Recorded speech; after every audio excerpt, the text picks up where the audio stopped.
on. Turn the lights on. Turn the lights on. Make some noise, small boy right there, hanging in the tree right there.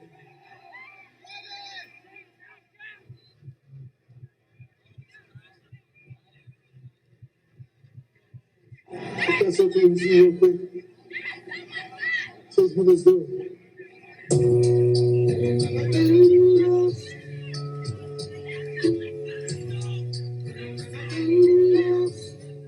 There are some people who were just laughing at those of us who were like screaming to get out because they thought it was funny, and they're not realizing that this is terror. We're trying to get out of here. The crowd didn't start out that packed. There was space. We didn't sign up to come here for this.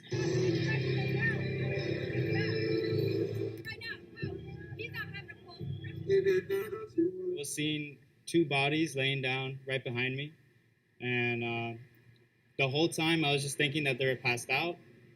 And then once the security guard was just right next to me talking to another security guard saying that he didn't have a pulse, and that's when I knew something was really off.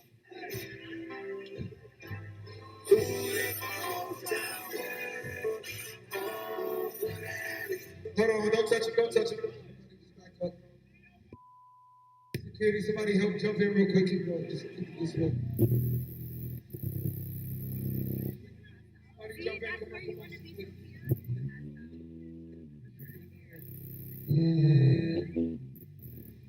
I'm honestly just devastated. I could never imagine anything like this just happening. I just want to send out prayers to the ones that was lost last night. My fans really mean the world to me, and I always just really want to leave them with a positive experience.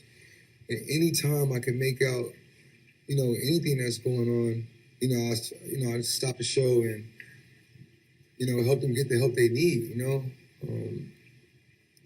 I could just never imagine the severity of the situation.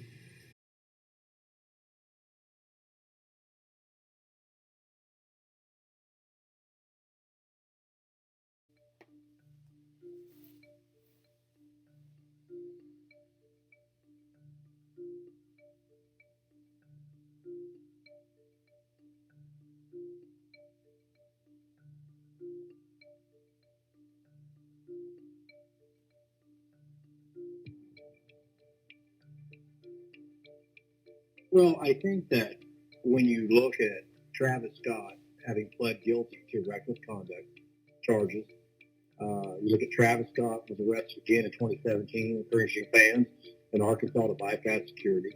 When you look at Live Nation as a corporation, knowing they are engaging an artist that has a propensity to create mayhem and create a disregard for safety, you have a huge degree of negligence that has resulted in death. And they deserve to have not only their civil cases heard, but they deserve to have our criminal investigators, law enforcement look at this much further.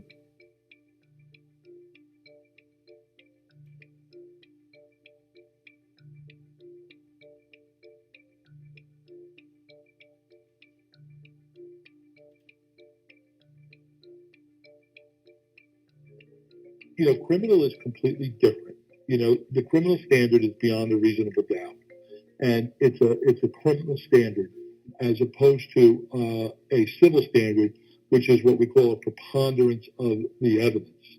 And a preponderance of the evidence entitles us to a verdict in a civil case, what's more likely than not, and it entitles us only to money damages, where a criminal case is beyond a reasonable doubt, and actually the governmental agency bringing the case would be asking for incarceration, would be asking for criminal-type penalties.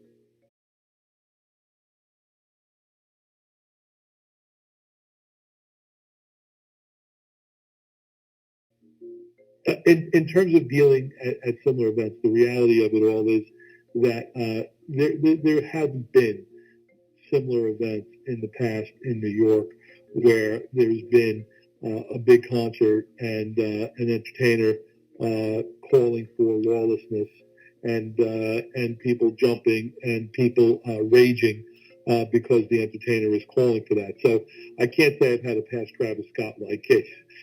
Nobody has. Those don't exist. That's what makes this such a unique situation.